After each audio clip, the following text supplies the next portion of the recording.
welcome to Concert Pipeline. That's Jen Schipple. And that's Steve Jones. And today on the program, first off, I guess I should address the elephant in the room for the viewers who may be watching this on YouTube. I am recording this podcast from my car.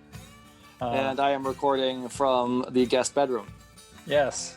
So the magic of Zoom, right? Yeah, that's not typically how we do things here, but, circumstances are a little different this weekend, so that's just how we're going to roll with it.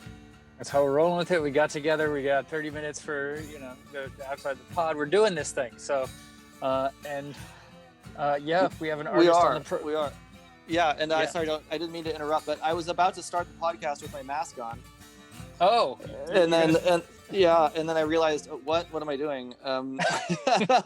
Yes, we have lots of people in the house visiting, but I can now safely take this off. All right. Good. Sorry, I interrupted you. Continue. You're all good. Yes. So we have an artist on the program today, Jens, who goes by Animalweapon. His name is actually Patrick Cortez, and I had a chance to talk to him. This interview took place after the election, but in the immediate parts right afterwards. So our talk is a little dated. He's in Nashville, and their area, right, was one of the ones that was kind of okay. Well, we're waiting on. North Carolina. Yeah, I was just gonna say, not Nashville. You're like, what are you talking about, Steve? But we were on bated breath for North Carolina results, and among others, for obviously we're at a different point in the election right now, and that whole controversy and what's going on. At the time of this recording, there's still not been a concession speech from a certain president, but. Who's still denying the fact that his administration is not continuing, for another 4 years. Right. Yeah. Well, luckily, there is an eviction notice that will happen on January 20th around noon. So I'm pretty sure he's just going to fire everybody in the White House and just lock himself in. Okay. Well, someone's got to have a key, right? So, or a battering ram, whatever that looks like. Replace the door. Right. The Lincoln bedroom is, not that historic. The history of the presidency has already been tainted. So, it is what it is. There's the Oval Office, which I'm assuming is oval shaped, so you could just run around in circles until you think our president is going to run? You think our president is going to run? That's not going to take very long. So, oh man, it's good times. Yeah, good times. So Jens, how have you been? Man, I've been hanging out, trying to hang in there. I've just been crazy busy. This little puppy that we got not too long ago has been sort of dominating my life. And I'm just trying to be like super perfect when it comes to training the little guy. And that's just been, a lot more demanding than it has to be. It doesn't have to be that demanding, but I'm making it that way just to, try to get things done and get his routine set up, sooner rather than later. Are you having any luck with the training at all, or is he marching to his own drum? Okay. Dude, he figured out how to get out of his own harness today. Ooh. Yeah, he figured out he can just turn around and reverse right out of the whole thing. And it's like, no, you little shit. It's going well. I mean, the potty training is going really well. He's he's figured out exactly where the spot is that he needs to go, where the potty mat is. And then he also figured out exactly that, outside on the grass is a good place to go. So he's at the point now where he'll just wait at the sliding door to the backyard, and just kind of look at you like, hello, open the door, I'm waiting. And then open the door and he'll like run out and go to the bathroom. It's like really cool. And he's like so young. I didn't think he'd be able to do that so soon. So I'm just hoping that's going to be consistent, and he'll keep up the good behavior. How close of an eye do you have to watch on him? Make sure there are no falcons that are going to take off with your Jaeger. All the time, dude. Can't let him out of his sight. Yeah. Can't let him out of your sight, I should say. Yeah, I told you I told you the falcon thing, right? You did. Falcon yes. on the fence, just staring right at him. That was quite a story, I'll tell you. So that was quite a story. Yeah, he's a little bit bigger now, and he gets a little heavier. And I tell you, dude, I mean, you got your dog as a puppy, right? Years ago. I did. Yeah.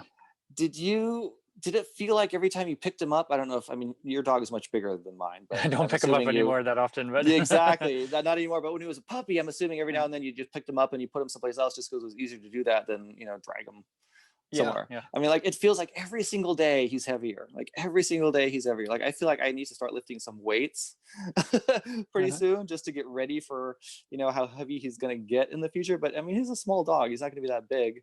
Yeah. But I'm just astounded, you know, and I'm already kind of sad that these puppy weeks are going by so quickly. I feel like it's You're already missing it, huh? Yeah. Well, yeah, I feel like I'm already missing it. Even though I'm experiencing it, I feel like I'm already missing it. Like I'm just looking at the pictures that I've taken, and it's like, God dang, he's so much bigger now, and I should have taken more pictures, and da da da da. Before you know it, he'll be 10 years old and talking back to you. Oh wait, that's my daughter. Sorry. That's your right. Yeah, I'll be skipping school and taking drugs behind the dumpster.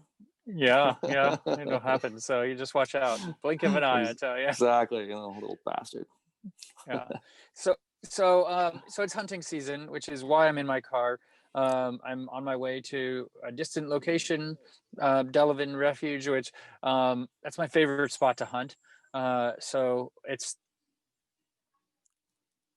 I'm happy to get out. I like getting and Delavan is my favorite spot, so it's going to be great either way. But we're in the middle of November, and it's also known as Slowvember, so Delavan is the best spot I could be right now. I did go hunting last weekend with my stepbrother Matt, and it was a different kind of hunt because he's a very tenured hunter, but not as much on the waterfowl. He has waterfowl hunted, but years ago was the last time he did it, and it was a completely different sort of waterfowl hunting than the way I hunt. So I was kind of taking lead. He didn't even know he needed waders, right? He borrowed a pair of our friend Joe's waders, Right. And kind of didn't know what to expect with the marsh and everything. And so I took lead on it. And we went out to Grizzly Island where I hunt fairly frequently, and I was, I knew it was the middle of November. I knew it was a Sunday, and most of the birds had been shot at. I was skeptical at first, that there would be any birds, but I was hopeful, and I wanted to show my brother a good hunt. I would rather him brought home a bird than me, right? And so that was my hope. And so as we're nearing first shoot, which is like at 6:15 a.m., usually the birds are starting to come around and work your pond a little bit. They'll see your decoys. You'll see them kind of land off nearby, and you're like, okay, this is it. This is exciting. That first hour is amazing, right? Birds right. flying. You can get shoot a couple birds before they really can see you and everything, and it's great. I didn't see a damn bird for 20 minutes yet. And it's like after shoot time. And I was like, oh my gosh, this is the longest I can remember not seeing even a bird flying around, right? No ducks. And for surprise, it was like that most of the day. I mean, we did see some, but they were not, in any, did not show any interest in coming into our pond or our area. And so we didn't shoot any birds. Damn, not one single one? No, I didn't even shoot my gun. My brother shot his once or twice at a bird that was a little bit too high, let's say. But yeah, we didn't have any action really. He went off and climbed through the tules, and then I climbed, went through walking through the tules with him a little bit, and nothing. Wow, that's crazy. That's, I think, the first time that's ever happened to you. I mean, that in that capacity. I mean, I've had hunts where I don't come home with birds, right? That's happened. Sure, but not like where you hardly see any or don't see any. No, and he flushed up some coots, a bunch of the garbage, blackbirds, which I could have shot at, but I didn't want to bring home a coot. So second hunt of the season, I was like, nah, not going to do it, Right. So you said he doesn't really do the waterfowl. So I'm trying to remember what kind of hunter he is. Is he doing like the big game, like the deer? Oh, yeah. Or... Yeah, deer. He's brought home a lot of deer, boar, that sort of thing. So he bought a lot of property to be able to hunt on, but he still hasn't harvested anything on his property yet. So, but but it'll happen. It's just a matter of when. But right. But yeah, so he's got a much more tenured history with hunting than I do. Right. It's crazy for me to think that there's boar around here. It's a little ways away. Yeah, I would think. I don't think you're gonna. When I think of boar, I don't think, okay, there's boar running around in California. I think it's like in some other country. There are in California. Yeah. Yeah. It's definitely not as prevalent, as like.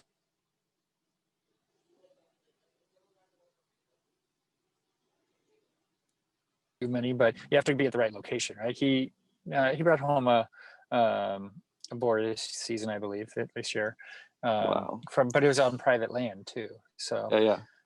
So what was it like for him? Trying to shoot an object that was moving so quickly. I'm assuming that when he shoots boar and deer and stuff, they're not moving that fast. They're not flying for sure. They're not flying. This is not when pigs fly, But yeah, it was different. I mean, again, he took a shot that I probably wouldn't have taken, but I would say he's a better shot than I am too. So I didn't ask that question, but it's a good thing.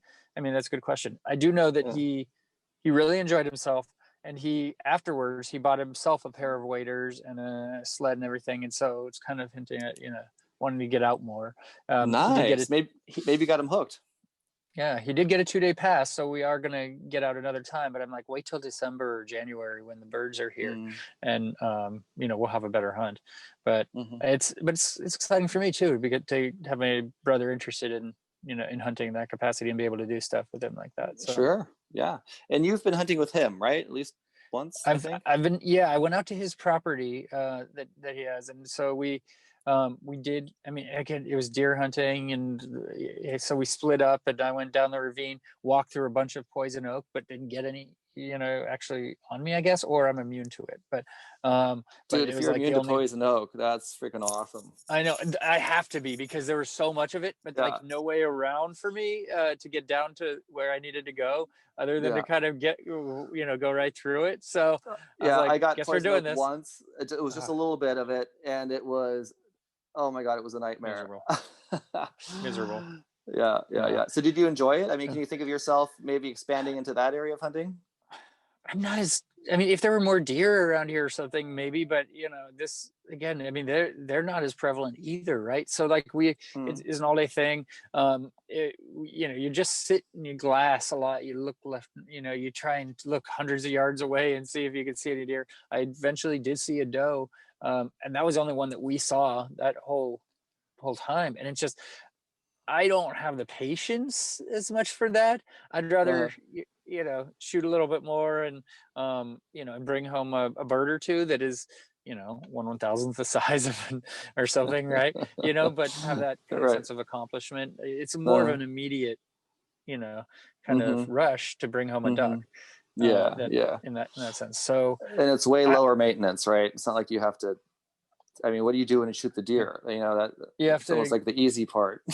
You have to clean it out there, exactly, and that's the thing. You got to bring the whole thing back. Process.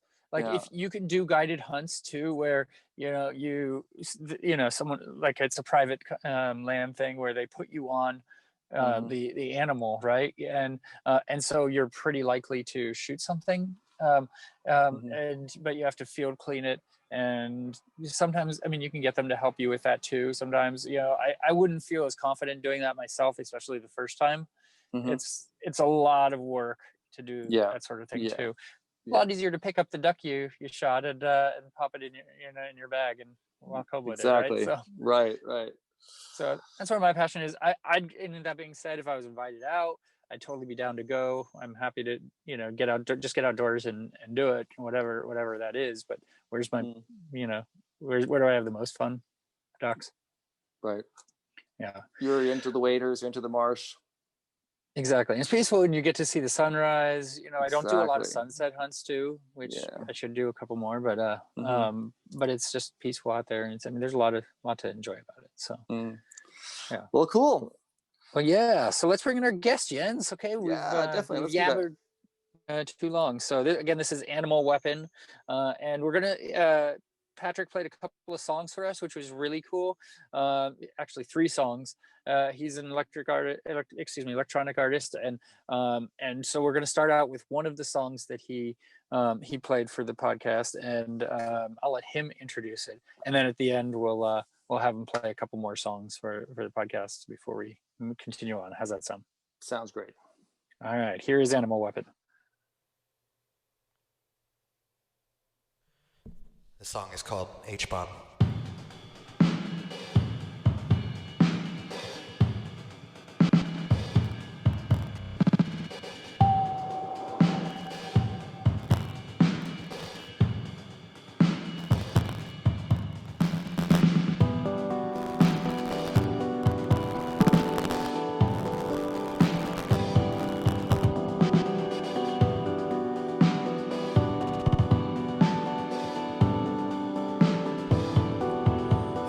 Don't recognize this place. Do they even have a sun here? The dark could swallow me whole. Has a hydrogen bomb just gone off? I'm good, this is all fine. I never did find that place from any fucking terrible escapist song I wrote. I don't wanna be here anymore. I don't wanna be here anymore.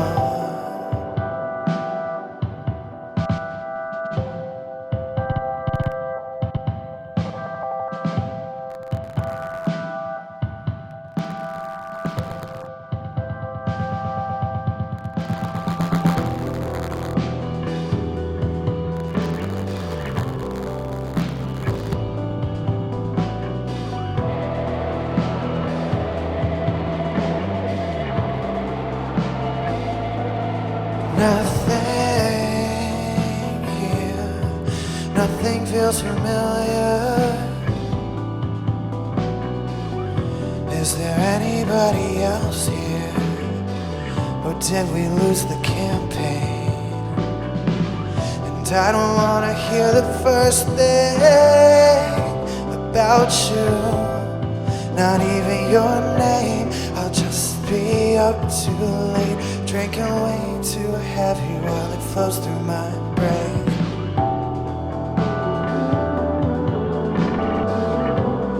I don't wanna be here anymore. I don't wanna be here anymore.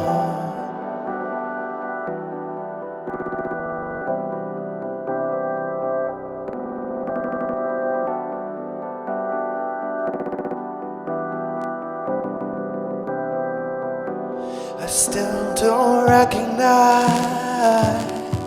this place.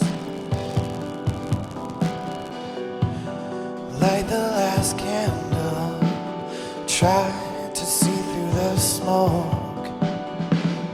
Am I all the way out of my goddamn mind? I'm good, this is all fine. It's not like you're gonna find that peace in a melodramatic suicide note.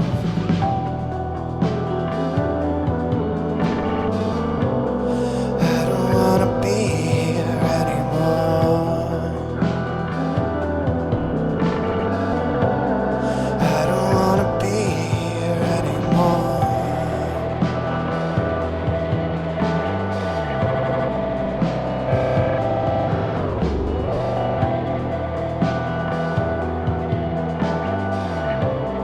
I don't wanna be here anymore.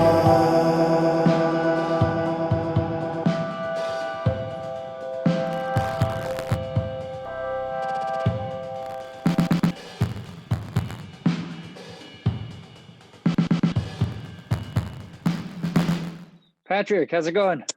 Hey, how's it going? Good. Gotta make sure I'm trying to get the orientation right. There we go. There we go. We got it. It's always fun, coming in sideways, right? Yeah. Yeah. So let's start with how you're doing, right? Through all of this, through everything that's kind of going on. Tell me, It is break it down. 2:02 p.m. on Thursday, November 5th, and we don't know who the president is. So, kind of racked with existential dread, but yeah, that's it's been a tough week. Yeah. Well, you're in North Carolina, right? Yeah. So we're it's not looking like it's going our way here. So, but yeah. Well, your state is really divided.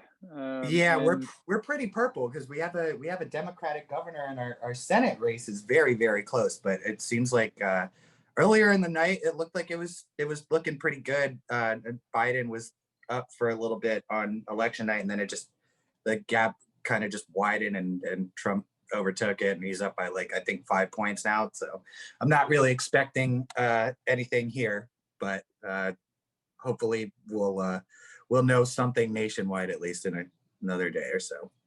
Yeah, I'm trying not to obsess about it.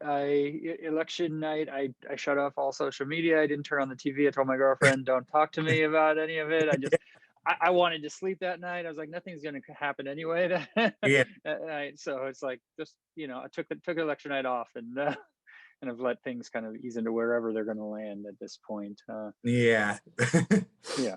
So, well, that sounds healthier than how I handled it. So I mean, a lot of people are in that same boat. You're not alone, right? Like it's like a soap opera. You're just like waiting, and like what's going to happen? What's around the corner? Or drama, right? It's this person's up and this person's up, and okay, need this many points, and it's easy to get obsessed with it.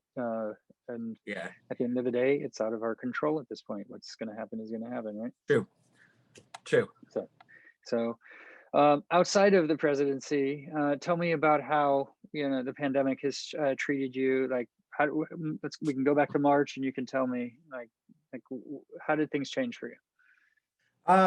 It's been weird just being at home so much. It did give me a bit more of a creative spark. I definitely think that I've probably taken advantage of the time that the pandemic has given me at home of course, not unlike you're not always going to be productive, right? Like there's going to be days where you just want to play video games in your underwear, but I think I've probably written more music this year than I have any other year of my life, maybe, including finishing like the new single, but then there was also the split EP that I did back in May with Neo Obsidian. Yeah, and we did that in 3 weeks. So that's unheard of for me to work that fast. So yeah. So tell me about that. And we can just talk about that EP for a minute. Tell me about how that came about, and and your process working through that with Neo Obsidian. So Alex, Neo Obsidian, he's a really good old friend and collaborator of mine. I worked with him a little bit on Know What You Are, which was a single off my last album, Tyrannosaurus, and we've always kind of bounced musical ideas off each other. And I've been kind of trying to light a fire under his butt to get some music like properly released, and he sent me this gorgeous track that wound up being the first track on the EP, Sunset in Solitude. And he was like, hey, what do you think of this? Like, how's this mix going? And I was like, it was gorgeous. And I was blown away. And I was like, hey, what if we just did a split record of stuff that sounds like this? Because I was already kind of planning on this, it's very atmospheric, ambient, kind of much more, I don't really know, kind of more, almost more passive listening than what I usually do. And it's the kind of, I had been kind of planning to work on something like that anyway. So it's like, what if we just did a split record, and you do one more of these and I'll do two that sound kind of in this vein. and let's see what we got. And 3 weeks later, like it was done. Yeah. And yeah. And so did you work in this studio at the same time as him? Did you, or was it a lot of emailing back and forth, or? He lives in New Orleans. So this was all, this was all just like him and I, bouncing back and forth like demos. And, we would give each other notes, but we weren't, it was a split record where it was very clearly like each of our songs were our songs. So the notes were kind of just suggestions, really. And, at one point, there was a couple things that he would suggest. I'd be like, that is a good idea. Let me try that. And he was right. Then there was another couple things where he's like, I think that this should go one more time. And I was like, no. Yeah. So yeah, it was cool. It was like, it wasn't super collaborative on the actual songs themselves. It was more just the body of work, Yeah. And the songs actually, at the beginning of it, we were like, let's not pay too much attention to order. And it doesn't necessarily have to go your song, my song, let's get these songs done and figure out the order that they'll go in later. And it wound up being the case that the songs are in the order that we made them. That worked out well then. So yeah, it was great. Excellent. So let's, I'm going to bounce around a little bit here, but let's go back to, kind of what music did you listen to when you were a kid? What music did your parents play in the house? Oh, that's a good one. So my parents are huge Beatles fans. So I grew up loving the Beatles. My dad was also a huge Beach Boys fan. Lots of the first concert I ever went to was the Beach Boys. I was probably about 5. And it was a great show. I remember that much. And then lots of oldies, lots of Motown. My dad was never really like a classic rock kind of dad, which I'm a little bit grateful for, because I've gotten so sick of like dad rock. So I'm sorry for anybody watching, but I'm so over like AC/DC and that kind of. I've never really had that growing up at home. And then lots of like contemporary pop. My taste in music was a little bit sheltered. So when I got older, I kind of would like butt heads about like, and honestly, like, like pretty mild stuff. Like my dad was upset with me for listening to Nirvana, and I was like, I still don't understand what the problem here is. So kind of, somewhat conservative upbringing. But we were a fairly musical household. My dad played bass a lot, and so there was lots of just like every night he would be like kind of sitting in his room like with his bass guitar just playing along to mostly the Beatles, little Steely Dan, some Santana here and there, but yeah, mostly that kind of ilk. And so what instrument did you pick up first, and how old were you? I was it was guitar, and I was 12, 13. Once I was around that age, like my like Nirvana was like my first like good band, and then I went kind of all over the place. I was a teenager in the early aughts, right? So I loved I had my angsty teen phase, so I really loved like Linkin Park and stuff like that. And some stuff that I think I would probably I would never be able to get into now, but how nostalgia is, right? So oh yeah, lots of like Eminem. But yeah, I got into guitar first. I think I got my first electric guitar maybe when I turned, like my own guitar when I turned like 13, 14 maybe. And then I kind of got into a little bit of bass. And then when I was around 16, 17, I started teaching myself a little bit of keyboard, just based on kind of transposing from guitar. But I was, I never wound up being like great at it. I'm still not. So, and then I, all of that stuff was kind of the bedrock of what I wound up doing later. So. Were you in like high school bands, or did you fall into that group at all?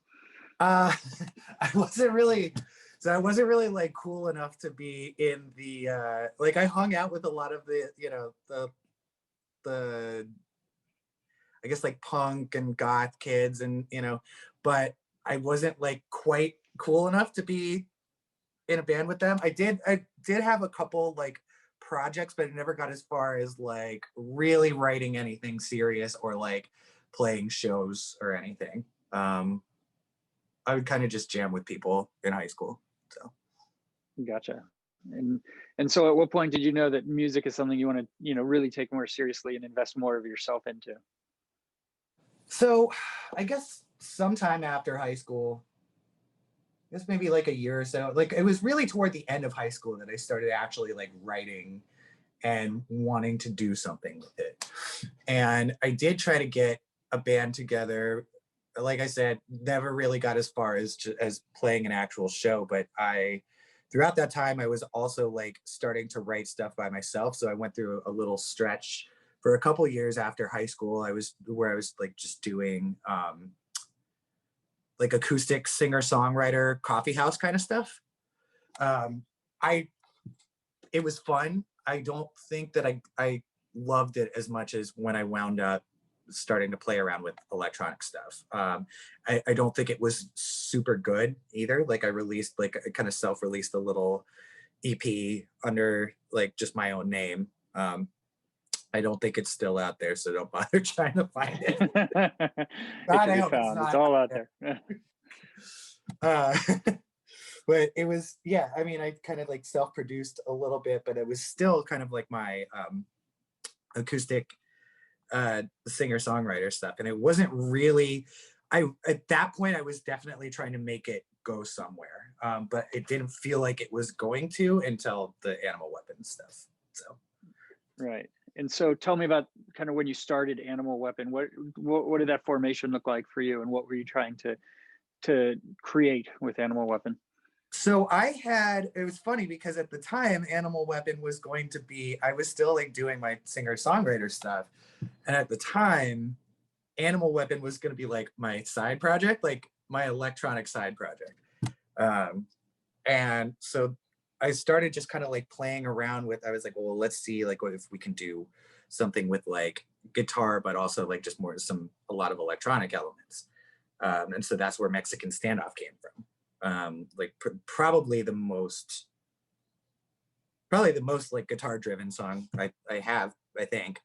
And from there, I just like pretty quickly dispensed with the idea that it was a side project at all. And I was like, this is because it was so much more fun to make. I was getting really good response from it. I thought that I was better at that stuff than I was at doing the acoustic stuff anyway.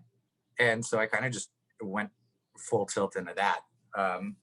And just started I didn't really have like a goal in mind. I think my main thing was that I wanted to just have fun with it. And it was always kind of, it of course, like, once you start working on like a record or something, you start getting to a point where it's not that fun. But I tried to make that a rule, at least in the beginning. I don't always stick to it. It can be grueling, but yeah, that was at least at the start of it. It's just like, let's make some fun electronic stuff. Yeah. So at what point does it get grueling for you? Like, I mean, what's that dividing line between, okay, this is really fun, I love doing this, and at what point does it get crunchy? Usually closer to some kind of a deadline, or when, maybe not even when there's a deadline, but when there is, when it feels like it's a lot more real, and everything's kind of coming together more.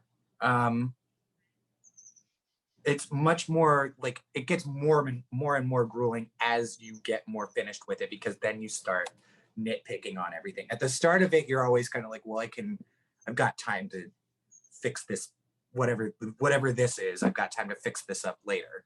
And it's still coming together, so you're not beating yourself up about it. Once you are a lot closer to the finished big picture, it gets a lot like you start noticing all the little flaws everywhere. And I can be kind of a perfectionist about this stuff. So it just, you know, I mean, I was probably driving all my friends nuts because, you know, I would be like out, but kind of not really focused. I was like, I should be at home working on this stuff. You know, it was really hard for me to like genuinely, especially like last record, Tyrannosaurus, not the split EP, but Tyrannosaurus was like toward the end of it, it was really, really difficult to relax as the whole rest of the picture kind of fell into place. Yeah. So I'll get back to Tyrannosaurus. You mentioned Mexican Standoff. So that just hit its 10-year anniversary. And so you went and you remastered it. Tell me kind of about going back to, you know, your original track, the thing that set it all off, you know, for Animalweapon. What did that look like for you, and what brought about? It was cool. The wildest thing was just, you know, I had the idea a few months before the 10-year anniversary. I was like, you know, it would be really, really cool if I did something kind of big for this and like re-released it, but also brought in like some people to do some remixes. So I had, you know, Alex Neo Obsidian came and did a remix. And my friend Daryl, Maverick Hunter, wound up doing one too.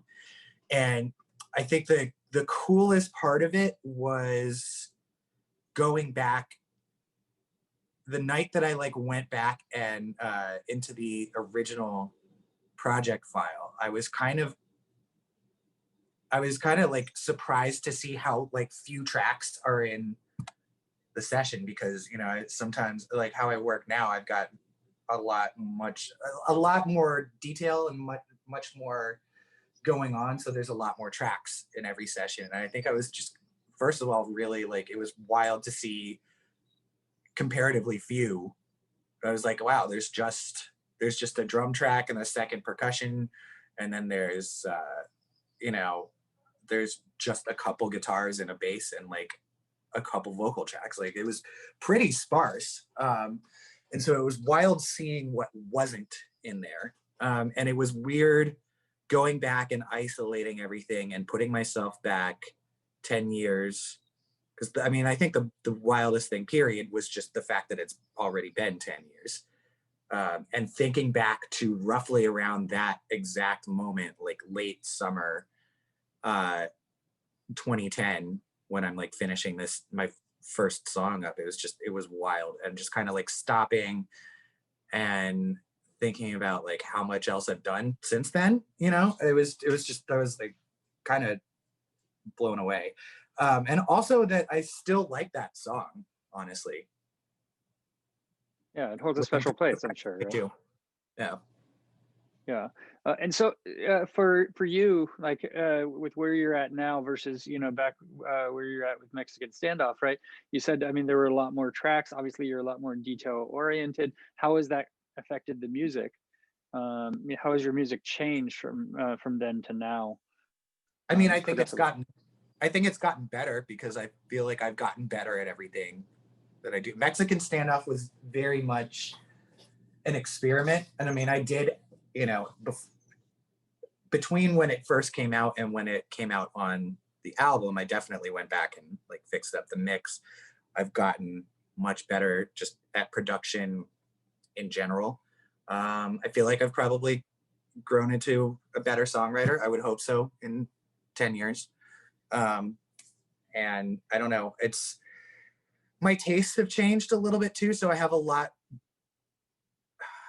there's a broader palette of stuff that I want to do, or at least a different palette of what I wanted to go for than I did back in 2010. I remember back in 2010, like I was like, well, okay, well, I definitely want to do some, you know, at least one song with like a, you know, a dubstep breakdown, and like I would never do that now. you know.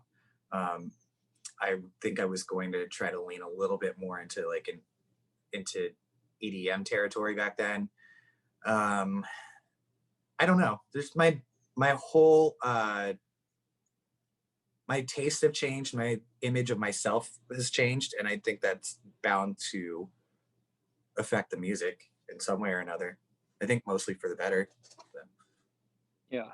And so your debut, I guess, with Animalweapon is Good Luck, right? Yeah. So tell me, kind of going into that, how did you prepare, and what were you hoping to bring into Good Luck? Good Luck, I was a lot less. Good Luck, I really just wanted to do a collection of good songs.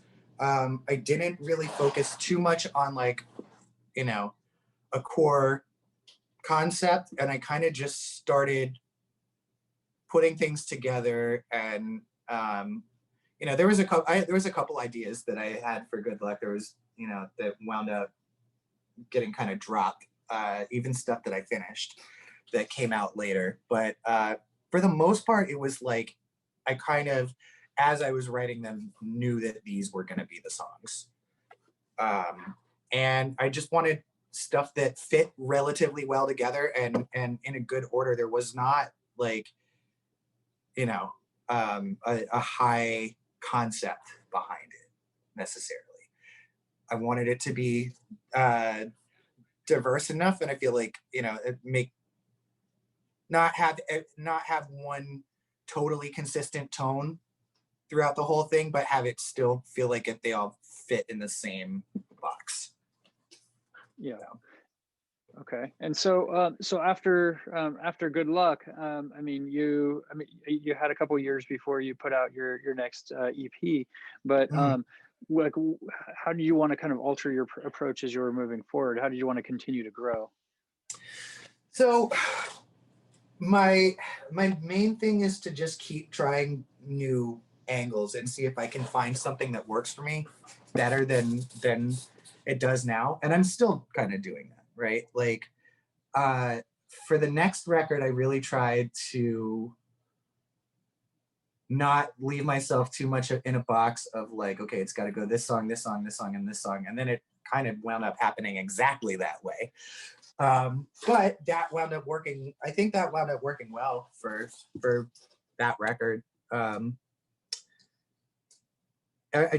think the main thing is just trying new approaches and trying not to fall back too much on the way that I've always done things. Sometimes that winds up being the best case for some songs, but I always try to try something new, get out of my comfort zone at least a little bit.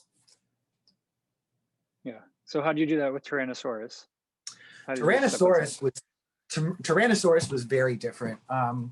Tyrannosaurus, first of all, I've always been a lot more of I've been a huge control freak this entire time, which is why, you know, like Good Luck, I was very insistent on like absolutely every sound on this record has to be me. I had to mix everything myself. I wanted to be able to say that it was all me. I loosened up on that a smidge as time went on. But for the most part, I was a lot more of like a control freak. And then Tyrannosaurus, I don't really know what happened, but I was a lot more open to collaboration. I think that was another one of those things of just like, let's try something new. Because, you know, like Know What You Are off that record, that's the one that I first pitched to Alex, and I was kind of stuck on it. And I sent it to him, and I was like, dude, can you like just listen to it and just see what am I missing for this chorus? I'm stuck. Do you want to play around with it? He was like, okay, like, but I'm really gonna play around with it though. And he sent me back a bunch of stuff, and I wound up using all of it, you know. So, and then he wound up also singing backing vocals. Between everything that Alex gave me for that song, that's actually the first time that I've had an Animalweapon song that had another credited co-writer on it. So, and then there was you know, some other people who did backing vocals on that song, and I had another friend sing on another track later in the record.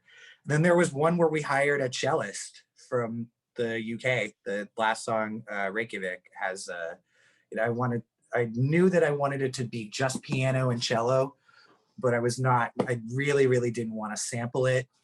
So I had like kind of a working sampled cello in there, and you know, posted on Reddit asking for somebody, you know, if anybody wanted to play on it, and, you know, offered to pay and whatever. And the next morning we had a bunch of replies, and I went with, you know, like the who seemed like the best bet, and it wound up being great. I had that cello part in like less than a week. So I guess, long story short, the approach has just been like, for, you know, I've been way more open to collaboration, I guess. Yeah. And I'm still gonna be doing way more of that for the next one. So that's good. That's a good approach. And you mentioned Alex a couple of times, right? Would you say you look at Alex kind of as a mentor, more of a peer, like, or who would you look up to as a, you know, a mentor to kind of help kind of lead you and give you, you know, that feedback that you need? So Alex and I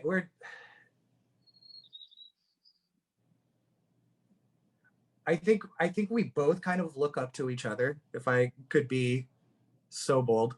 Because I mean, I've been releasing music for a lot longer than Alex has, but I've always valued his opinion. So I don't really know for sure that I necessarily have like a direct mentor, but I've got like a very tight system of people that I can trust to give me good, honest feedback, you know, not blow any smoke, and point me in what they think the right direction is. Whether I take that advice is a whole other thing, but it's at least good to have another voice in the room, you know. I think that is another thing that has made my music a lot better, is that I also didn't used to bounce those ideas off of people. I used to be like, no, nobody gets to hear this until it's done, and I don't want anybody's feedback. And now it's like, you know, feedback is okay and good. I don't have to take it into consideration. Yeah. Good to hear it, you know. That's a great way to look at it too. I mean, I've always done the same sort of thing, right? I mean, especially from people you respect. Okay, you know, you don't have to apply it all, but you want to pick and pull from, you know, from different sources to and make your own, you know, educated decision at that point, right? So right, yeah. So let's talk about Summer's Over, right? So yeah, this new single. First off, I saw on the Facebook page that you you sampled something in there, and I can't even figure out what it is, but you're trying to, you know, I don't know. Anyway, I know you're not going to probably give that up because you put it on your Facebook page. It's going to the grave. Huh? I will. If you want to know, though, I'll tell you off the record when we're done with this. I'll tell you. We'll come back to it after, but you sampled something, and I guess more so this is kind of a question of your style, because you've done it before where you drop little things in that are secret, but you know, but I guess probably important to you, or something you want to be like, hey, this is pretty cool. Yeah, I hide a lot of samples. I mean, sometimes it'll be somebody I know, sometimes it'll be something from, you know, YouTube. I can't really do movies anymore, but you know, I have done that, buried stuff very, very quietly in the mix, and it's always it's always something that like no one ever hears, and I kind of just leave it there for myself, and also to kind of just giggle and be like, everybody's hearing this and they don't know that they're hearing it, you know. So yeah, I'm not positive. I think I might have hidden like one of my own farts on Tyrannosaurus somewhere. That I genuinely cannot remember is like how good at it I have gotten. But it sounds like something you do, huh? Yeah, totally something I would do. Well, that's I can't pretty remember. great. I cannot remember if there's a part there or not, but I think there is. Now you have to go back and listen for it, right? I'll never find it.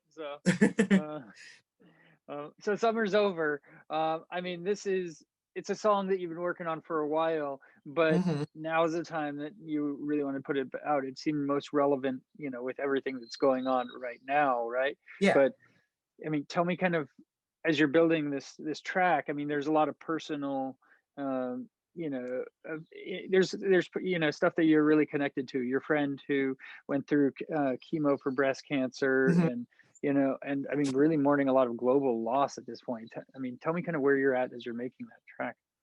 Yeah. So it started a little over a year ago. Last September, I went to go visit my friend in Texas, and she had just gotten her first chemo treatment.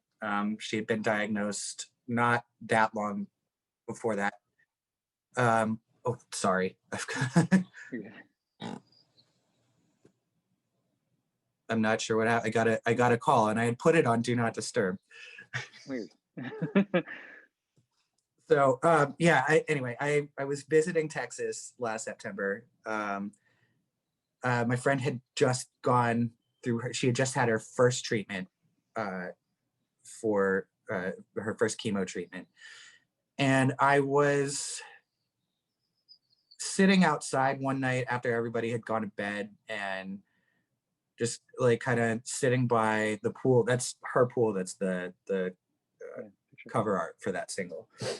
And they have, the lots of like nighttime sounds going on. Like there was some really, really loud cicadas, some really cool clicky sounding bugs. And I have, I always travel with a laptop and this portable MIDI keyboard and my trusty Zoom recorder. So it's like, let's do something with this. And I just went in and grabbed the Zoom recorder, just kind of let it sit there. There was some other stuff I recorded a lot more intentionally, like in shorter spurts, like the cicadas and stuff. And then I just also kind of let it sit and just kind of collect whatever it was going to pick up. And I kind of, lit a cigarette up. You can hear that in the original song, and I just kind of paced around. And then that same night, I took it in and, dropped all the recordings off, onto my laptop, and just, started right away kind of plugging away at piano melody. And I started kind of working with that more once I got home. And then I kind of, at a certain point, I think I kind of ran out of ideas for it. I was like, I know generally what I want to do with this song. And I know that I want it to come out at the end of summer, but it's too late now. So let's just kind of back burner this and see if we can do something with it maybe by the end of next summer. So, cut to this summer where we have the worst summer ever. And, there's a pandemic, everything is on fire. There's, riots, and it was just a lot of suffering. And I kind of, I definitely was like, well, I've got a better angle on this song now, so kind of just tried to condense all my feelings about that into a short couple of verses. I don't know if there's a good way to do that, but that's what I was going for. Yeah, very cool. And you have an EP that you're going to be releasing in the spring. What does that look like? Pretty secret. Mm-hmm. There's going to be, I'm trying to see what I can say about it. It's going to be really different. I honestly don't know for sure if Summer's Over is going to be on it. If I had to guess right now, I would say it's not. But it's going to be really different than Tyrannosaurus. I don't think that there's going to be anything as heavy as some of the stuff that was on Tyrannosaurus, and that includes like subject matter. I'm going to try to have as much fun with this one as possible. And there is going to be some more collaboration going on with it too. So, and some of the people that I've talked to about collaboration, I'm really, really excited about. So that's all I can really say. We're shooting no more questions on that. I'll push you too far.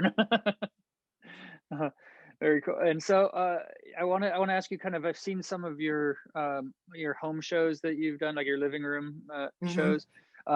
Tell me kind of your approach to that, and how that's changed obviously with the pandemic. You're not out playing live or anything, but like how do you bring a show that you would normally do in front of an audience and into your living room? Well, the first one was really, it felt so weird. It very quickly became apparent. I had a show scheduled, I think like the first week of April, and it became, as March went on, it became pretty quickly apparent that was going to get canceled. With just how, and then at a certain point, it got to the part where I was like, well, even if the venue doesn't cancel it, like this is irresponsible for me to try to do this, and nobody's gonna want to come anyway. So my big thing was, I was like, everybody's performing stuff at home, and why don't I just try it? And so I've kind of adjusted the formula each time. It was a really cool opportunity to be able to play like some older stuff, or maybe some like quieter stuff, like stuff that I normally don't play that often at shows. There's a lot of times where I won't want to play, for instance, quieter songs, because unless you can really get the crowd's attention, it can be awkward because people are talking. Everyone's talking over. Yeah.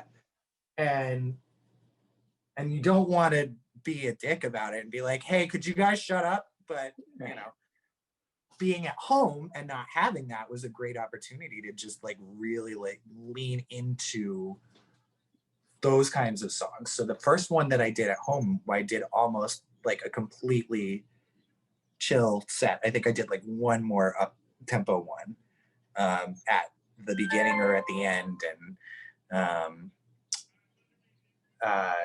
it was really nerve-wracking in a way that live shows have never been, because I don't have any immediate feedback to go off of.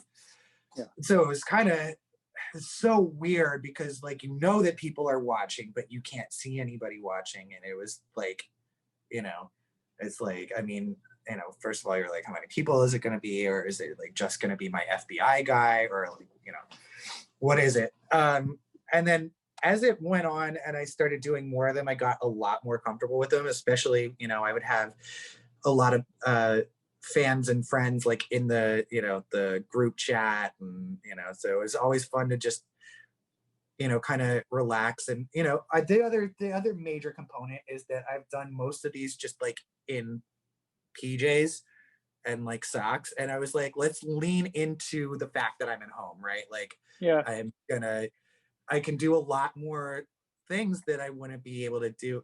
I can stop and talk to people. I can take more time in between songs. I don't have to be on a strict schedule. I can go take a pee break in the middle of it, which I've done as in lieu of kind of, like an encore, right? Like I'll do kind of a main set, and then it'll be like, pee break. And then the encore will be the post pee break, I guess. So stuff like that, and just being able to be like, talk to people and be like, okay, hold on 1 second, I got to go get another beer out of the fridge, and just be more relaxed and at home. Once you get over that like nervous hump of how weird it feels to be doing this, it's in some ways a lot more fun than doing live shows, because they're like in-person shows, because you're just so much more relaxed. I mean, it's not anywhere near as fun, without the audience interaction, but it's fun in its own way.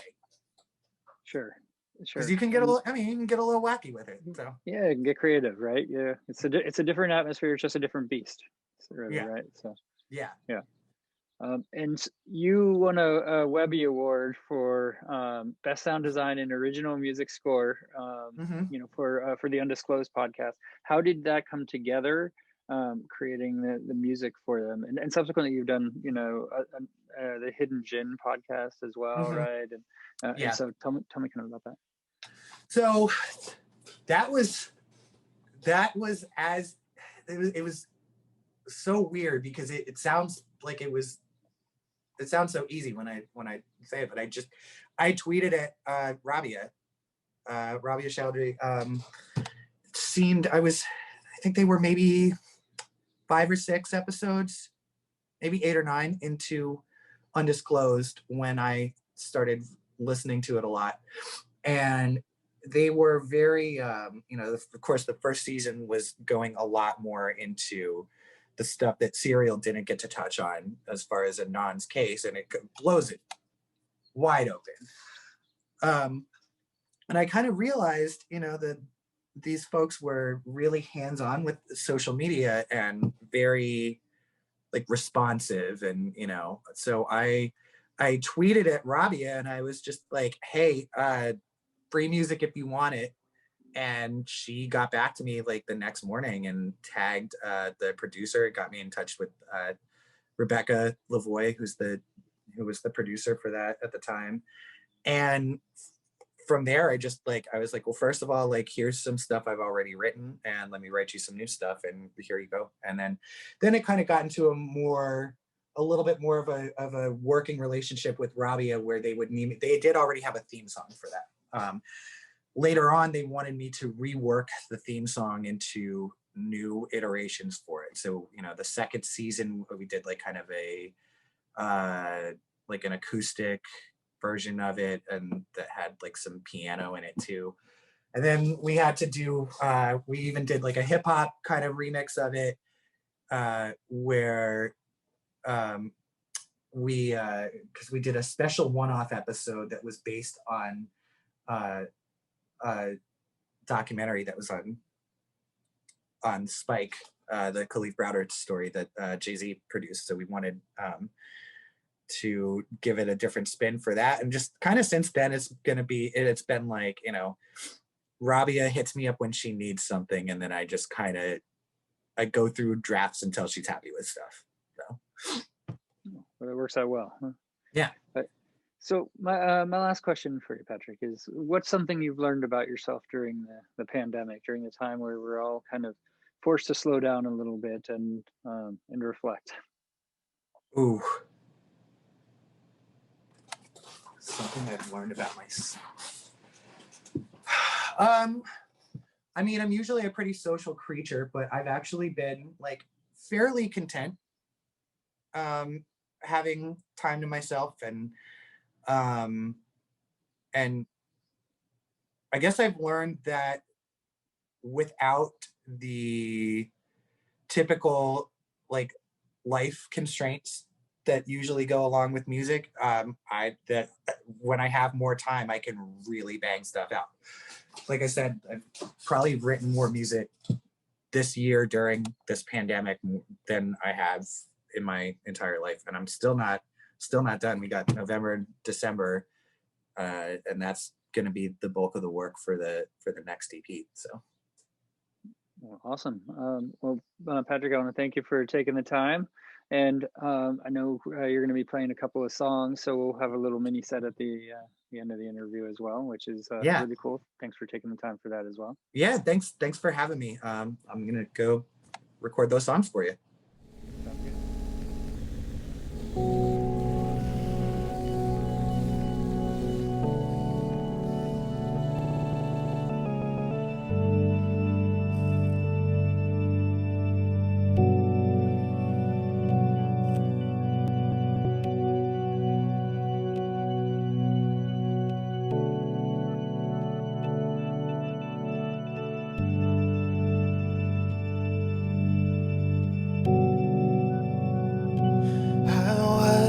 Gonna go anywhere for a while.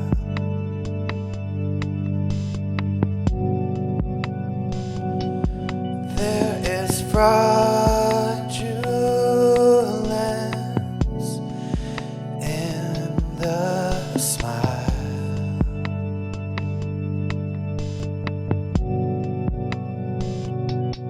and I always have to make it about me.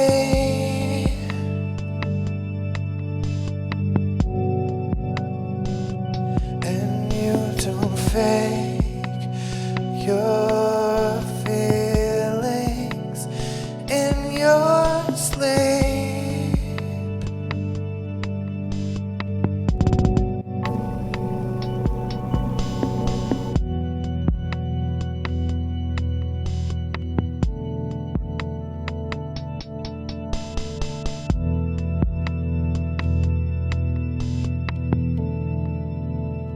To you, babe.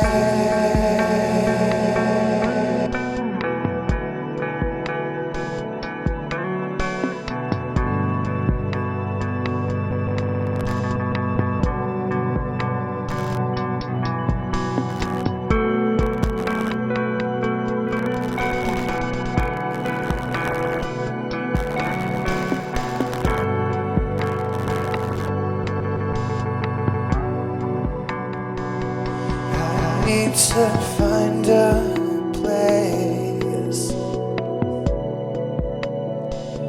I think I've lost my compass. I don't think I could find you. I don't know how I got here, and I will still hold on longer than I can.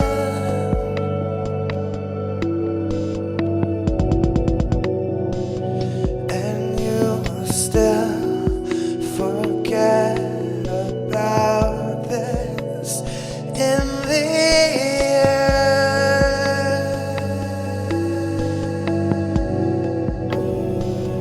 In case I lose you somewhere, stay close.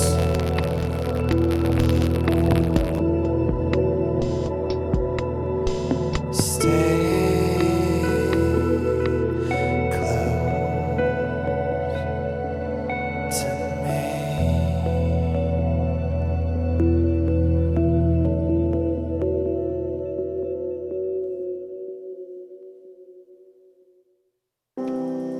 This is my new one. It's called Summer's Over.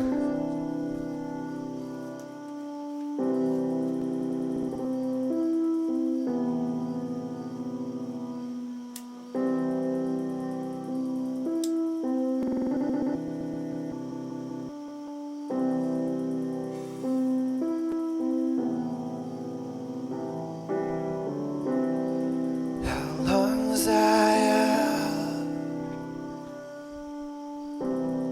And what did I miss? Think that I'd have heard from you again by now if there was anything important.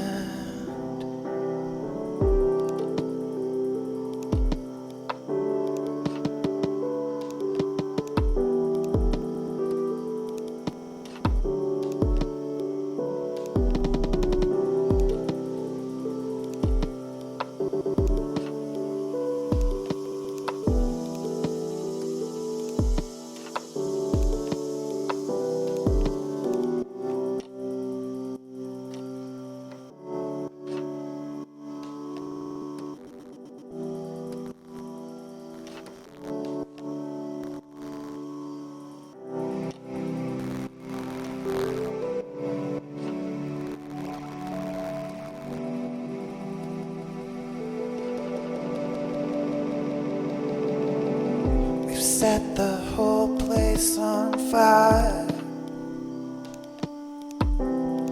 A hurricane wind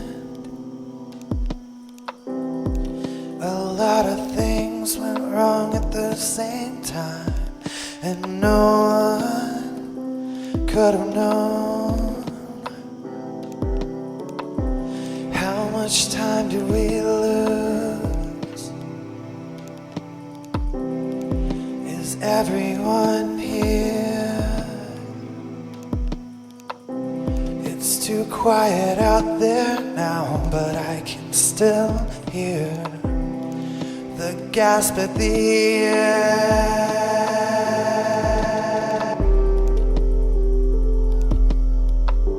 How much time did we lose?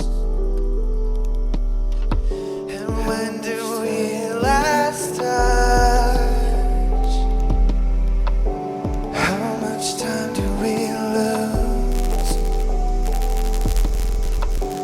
How much time did we lose?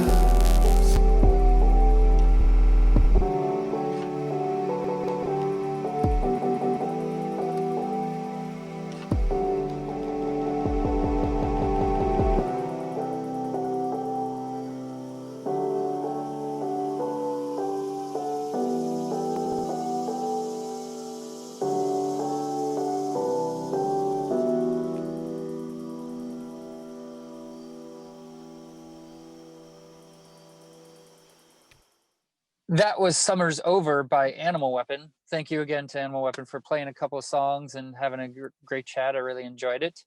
And Jens, that takes us to the final segment on the podcast. What is it? Well, it's time to begin our segment on music news.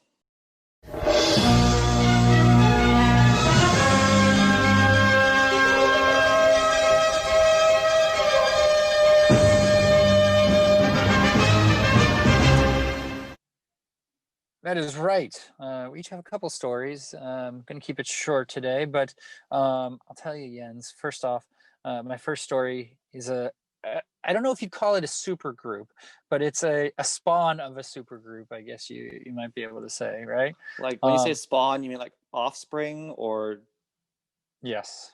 like kids of superstars got together? You got it. So Sons of Stone Temple Pilots, Guns N' Roses, and Metallica members formed a new band called Suspect 208. Or Nice. Suspect 208. I don't know exactly how they like to call it, but it features Scott Weiland's son, Slash's son, and Metallica's bassist Rob Trujillo's son, which I think it was Rob Trujillo's son that I saw play drums at Bottle Rock. Like he just played after a set, and it was like freaking epic.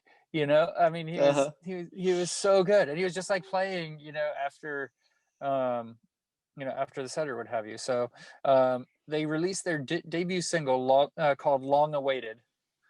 Noah Weiland takes up the vocals.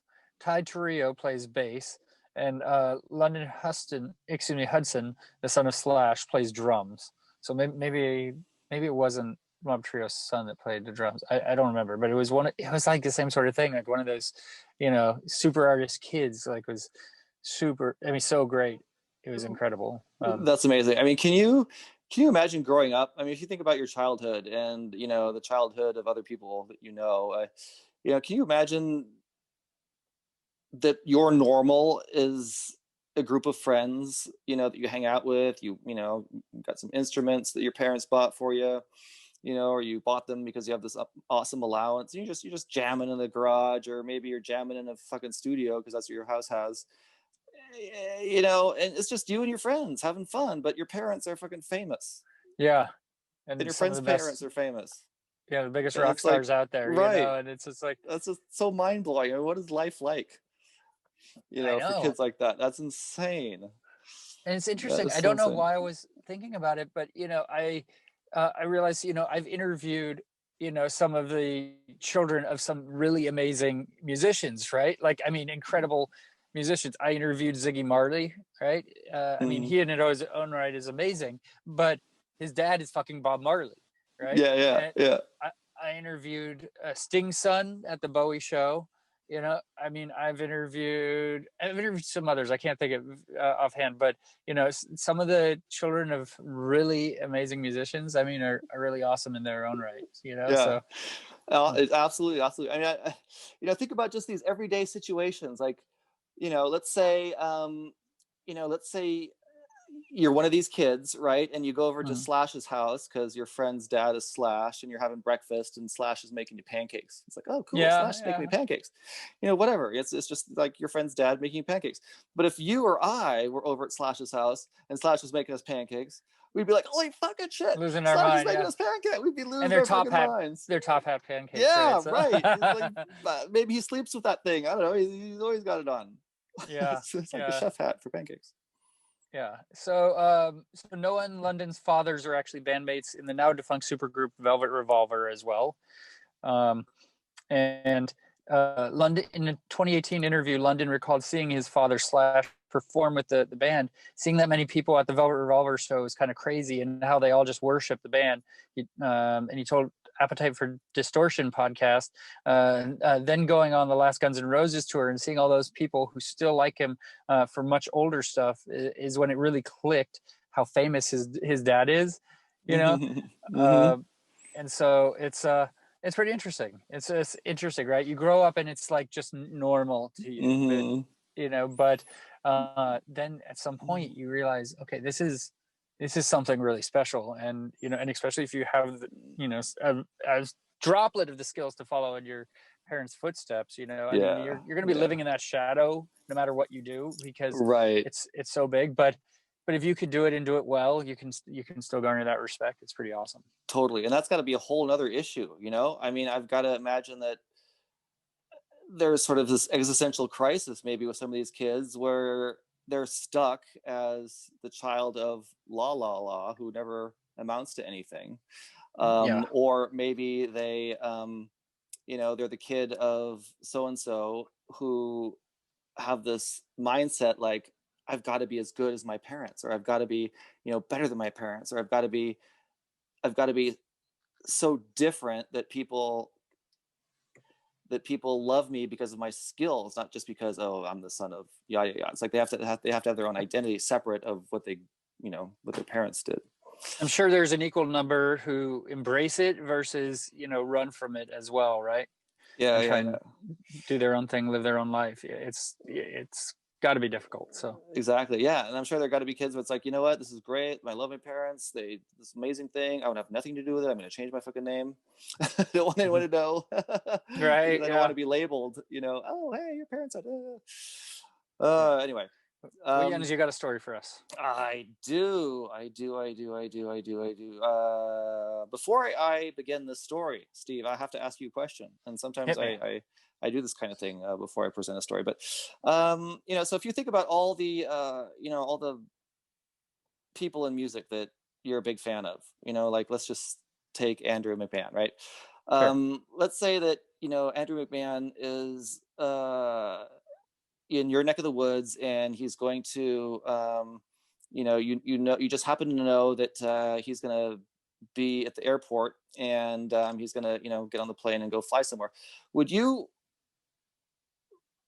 pilot that take plane. that pilot? Would you pilot that? I mean, would you go to the extent to say to yourself, oh my God, I love Andrew McMahon, he's here, he's around the corner, you know what, I could try to rendezvous with him at the airport and say, hey, what's up? Can I get your autograph? Or I could try to sneak on the fucking plane and hang out with him. That sounds like a good idea. Yes, that sounds like a good idea. Especially if you, in a way, kind of know the artist. I mean, I know it's a little different because I kind of know Andrew, but right.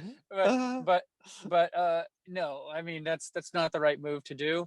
If they're, again, I know I'm in a kind of different sort of seat with the podcast and everything. I'd try and get into the show somehow if it was a small show. But as far as wait for them at the airport or any sort of thing out in the real world outside of their profession that they have solicited you to, and hundreds and thousands of people to attend.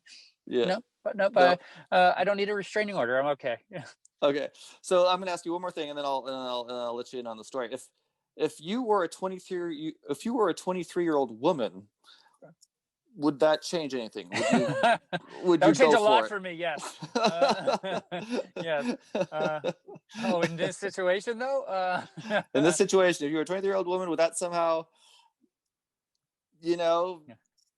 motivate you even further to try to sneak on a plane to see Andrew McMahon or Dave Grohl? I can't or say it. I anyone can't say else? it would. No, I'd still try and be pretty sane about my fandom. You know what? Some people aren't as sane as you are. Oh, Let's talk weird. about Yasmina Payton. Okay, what's Yasmina up to? So Yasmina is up to this. So she's 23, and she was able to make it on board a plane to LA from Chicago. This happened just recently. And the reason she did that is because we had a famous artist in music aboard that plane that we all know as Jay-Z. Wow, okay, yeah. And her one goal, her one goal was to sneak on the flight and just meet the famous rapper. Okay, and so she just, she took the flight, having no need to go to Chicago. She, she happened to oh man, she had to go to the bathroom. So she walked up, oh, Jay-Z, you're Jay-Z, right? Okay, cool. Can I get a picture real quick? Okay, and then went back to her seat, right? Yeah, you would think, it'd be that smooth, but this is how it went down. So, somehow she slipped past security checkpoints. Like, holy shit, that's terrorism right there, right? Yeah. But somebody did, she wasn't completely transparent here. Somebody did spot her ducking under some ropes at the ticket gate. And as one would think, she was arrested and taken into custody. There's different people would react differently in different situations, right? If I saw someone sneak under a rope at a concert or something, I'm like, oh, good power to you. You got into the concert. Right. It's different when you're, you're up in the air and you're flying. Plane. Yeah. And this person could, be a terrorist or whatever, and that could affect your safety in that regard, right? So you don't mess around with that shit at an airport. Yeah. I'm thinking she was like high level fan here. Like she was so obsessed. Reality wasn't really part of this equation, right? Like there was no common sense here. It was just, there was one goal, do or die. We're going for it. All right. So, she didn't have a ticket. So, that's one strike against her there. She was, she was charged with felony criminal trespass. I guess that's the thing. Yeah. Okay. There was a bail hearing. And let's see. The court was told that Payton said she was trying to make it to LA with the hopes of meeting Jay. Payton's attorney said she had post-traumatic stress disorder and an anxiety disorder. She was released on $500 bail, but has been banned from the LAX airport. Nope, not coming to LA anymore, huh? Yeah, you know what? We got a lot of famous people in LA. We don't want you meeting any of them, I guess. And so she didn't get to meet Jay-Z. I don't see here anywhere where that happened. No. It doesn't sound like that worked out for her. Maybe in the future, maybe he'll give her a shout out. I have no idea. Let's see. So there's this investigation. One of the big takeaways here is that they need to investigate how the hell she got through security. And made it all the way to the damn gate. Yeah. So there's going to be like a investigation takes 90 days or whatever. Wow. But let's see. I think that's it. Yep. That's. You know what? That takes some balls. Yeah. You don't mess around in an airport. Like people are watching. You're not in, obscurity or anything. It's crazy, right? So. Yeah. I know. She's got some mental health issues. And we've talked about people, on the podcast before that, have some serious mental health issues that aren't necessarily taking their medications or aren't taking the right ones or whatever. But I would love to see a reality show of this woman, trying to do other amazing things to meet famous people. I'd be kind of excited about that. It would be a great reality show. Let's enlist her to keep doing this sort of behavior, right? She should keep on doing it. And if anything, it's going to make this country a more secure place, right? Okay. Yes, I would appreciate that very much. It's just like hackers trying to hack into big ass companies, right? Do they go to jail? No, they fucking get hired. No, they get hired. Yeah, They exactly. get hired, to try to break, She's got a skill that can be valuable. She has a too. skill. That's what I'm getting at. Exactly. She's got a skill that can be marketed, and she can make money, and it would be entertaining. So I think she might have a future if she plays this right. It's a great idea. This guy is blowing my car off with his air blower, by the way. I'm sitting outside of a hotel, and he's literally been like blowing the grass and everything, and he blew some on the car so that he was blowing it off. It's pretty awesome. Dude, you should start yelling. You just start, clean my... I thought that was like a little moped or something. No, he's got one of those air blowers. It's pretty great. When you said air blower, the first thing that came to me was an air horn. Like somebody came by with like an air horn. No, it's called an air blower, right? What is the name of it? Like you're talking like a leaf blower. Leaf blower. There you go. Yeah, that's a better name for it. Good. You win. That's like the name for it. That too, huh? Yes, I got one more story for you. You do? Okay, hit me, man. And it involves the one and only Mr. Dave Grohl. Oh, right? Sweet. Or as Nandy calls him, Mr. Grohl. Yeah, so you remember the ongoing story of Nandy, the 10-year-old drummer from England who had like a drum off or something, right? Just spontaneously said, you know what? I'm gonna have a drum off with Dave Grohl. Just put it out there. Wasn't really expecting anything to happen, and boom, Dave Grohl and Dave Grohl epic fashion responded. Yeah, they've been going back and forth, right? And so just this past week, Dave, they were able to set up a FaceTime with Dave Grohl. And that's so awesome. Dave finally got to talk to her face to face, and she was, so excited. Oh my God. I mean, she was almost speechless. Yeah, she must have peed herself. I mean, holy shit. I'm trying to remember if I had any idols at that age, but I don't know, Luke Skywalker maybe. Did you ever get to meet Luke Skywalker and have a Jedi battle with facing off with Darth Vader? I would have died, man. That would have been the most epic thing that probably would have ever happened to me in life. Back then as a kid. She's a prodigy for sure, right? And right. Yeah, and so and Dave was so great with her, right? He said, "I get to meet a rock star. Oh my God, right? Oh my gosh, it's you. It's so nice to meet you. I can't believe I'm talking to you. I feel like I'm meeting a Beatle." Maybe we don't know where her future is going, right? If she has skills like this, and if she puts herself out there like this, I mean, holy shit, sky's the limit. How is she going to apply it, right? But there's a video online, right? There you can watch their virtual conversation. She offered Dave Grohl some sage advice because he was confiding in her about kind of backing off of the drums because he can't keep up with the likes of her. Yeah. And she told him to practice. How old is Dave Grohl now? Like, how many years of practice has he had? He's I think he's also earned his own respect as a drummer. So right. Nirvana, among many other drum, situations. I almost wonder what was going through Dave Grohl's head at that time. Like, holy shit, she kicks ass at 10 years old. Was I this good at 10? He wasn't. Trying to remember and doubting himself. Man, I probably sucked.